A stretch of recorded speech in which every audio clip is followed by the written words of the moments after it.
अगर हनुमान के पास सच में इतनी शक्ति थी कि वो अकेले फ्लाइट से लंका जा सकते थे, वहां आग भी लगा सकते थे और बहुत कुछ कर सकते थे, 2-4 हत्याएं कर दी, कई लोगों को मारा पीटा, सीता जी से संदेश लिया, वापस लौट के आए। जो आदमी पहाड़ को हाथ में उठा के ला सकता है वो सीता जी को भी ला ही सकता था, फिर युद्ध की जरूरत ही क्या थी? तो बहुत तार्किक सा प्रश्न है ना। हाँ, मैं उसी कह रहा हूँ, अब तनाव मत लीजिए, सतयुग ही है, कलयुग नहीं आएगा, युग सतयुग ही चल रहा है। तो तार्किक प्रश्न ये है कि हनुमान जी सीता जी को ला सकते थे और तब बिना युद्ध के मामला सुलझ जाता। कम से कम हजारों लोग ना मरते युद्ध में, जो हजारों वानर या भालू या अन्य। तुम राम पर प्रश्न करते हो कि राम थे या फिर नहीं। अब मैं उन लोगों से प्रश्न करता हूँ, आपके घर में एक बुजुर्ग बंदा सालों से घूम रहा, वो आपका बाप ही है, इसका सर्टिफिकेट है, क्या आपने कभी डीएनए टेस्ट करवाया? पहले हम इस 2 पैरों के जानवर को उत्तर देंगे, फिर अच्छी तरह से इसके बकचोदी की क्लास लेंगे। तो हेलो दोस्तों, मैं अभय नागवंशी, चेंजियोलॉग जीरो से हीरो तक में आपका स्वागत है। अब चलते हैं आज के प्रश्न पर। इस बंदे ने बोला, अगर हनुमान जी में इतनी शक्ति थी तो वो माँ सीता को अपने साथ उठाकर क्यों नहीं लाए? अगर हनुमान जी ऐसा कर देते तो इतना भीषण युद्ध नहीं हुआ होता। आइए अब देख लेते हैं आखिर हनुमान जी ने ऐसा क्यों नहीं किया।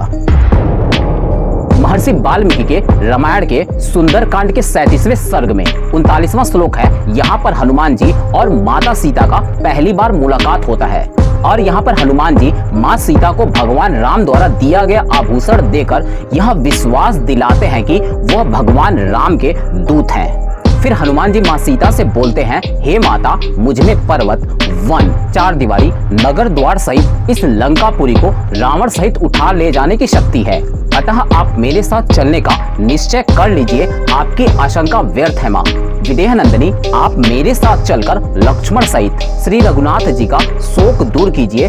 वायु के औरस पुत्र हनुमान जी को पर्वत के समान विशाल शरीर धारण किए देख प्रफुल्ल कमल दल के समान बड़े बड़े नेत्रों वाली जनक नंदिनी ने उनसे कहा, महाकवि, मैं तुम्हारी शक्ति और पराक्रम को जानती हूँ। वायु के समान तुम्हारी गति है और अग्नि के समान तुम्हारा अद्भुत तेज है। महाकवि, दूसरा कोई साधारण कवि अपार महासागर के पार इस भूमि पर कैसे आ सकता है? मैं जानती हूँ तुम समुद्र पार करके मुझे ले जाने में समर्थ हो, यथापि तुम्हारी ही तरह मुझे भी अपनी कार्य सिद्धि के विषय में अवश्य भली भांति विचार कर लेना चाहिए। कपि श्रेष्ठ, तुम्हारे साथ मेरा जाना किसी भी दृष्टि से उचित नहीं है, क्योंकि तुम्हारा वेग वायु के वेग के समान है। जाते समय वह वेग मुझे मूर्छित कर सकता है। मैं समुद्र के ऊपर आकाश में पहुंच जाने पर अधिक वेग से चलते हुए तुम्हारे पृष्ठ भाग से नीचे गिर सकती हूँ, जिस कारण मैं समुद्री जल जंतुओं का शिकार बन जाऊंगी। इसलिए महाकवि श्रेष्ठ, मैं तुम्हारे साथ नहीं चल सकती। इनमें से कुछ महत्वपूर्ण भाग मैंने आपके सामने रख दिए हैं, आइए और भी कुछ देख लेते हैं। माँ सीता कहती हैं, यद्यपि तुम संपूर्ण राक्षसों का संहार करने में समर्थ हो और तुम्हारे द्वारा राक्षसों का वध हो जाने पर श्री रघुनाथ जी के सुयश में बाधा आएगी। लोग यही कहेंगे कि श्री राम ने स्वयं कुछ नहीं किया। हमें लगता है कि अब आपको पूरी जानकारी हो गई होगी, क्योंकि पूरा पढ़ने में एपिसोड काफी लंबा हो जाएगा। हमने आपको डिटेल दे दिया है, आप पढ़ भी सकते हैं। अब थोड़ी इसकी क्लास आज हम ले लेते हैं। अगर कुछ वक्त के लिए हम मान भी ले कि हनुमान जी महाराज माँ सीता को उठा लेते, तो सबसे पहले प्रश्न इन जैसे बुद्धिमान जाहिल लोग ही उठाते। अगर राम में इतनी शक्ति थी तो रावण से युद्ध क्यों नहीं किए और अपनी पत्नी सीता को रावण से छुड़ाने स्वयं न जाकर एक दूत भेज दिए?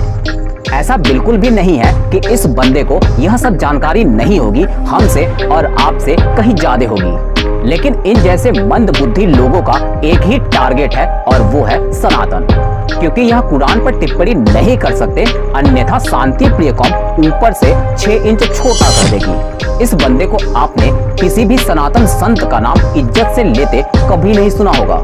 जैसे हमारे शंकराचार्य जी को शंकर बोलेगा, जैसे लगता है वो इनके अब्बा जान है। भाई, अगर तुम्हारे पास पूरा नाम लेने का वक्त नहीं है तो अपनी जाहिलियत भरी भाषण देने के लिए वक्त निकाल कर आओ। तुम राम पर प्रश्न करते हो कि राम थे या फिर नहीं।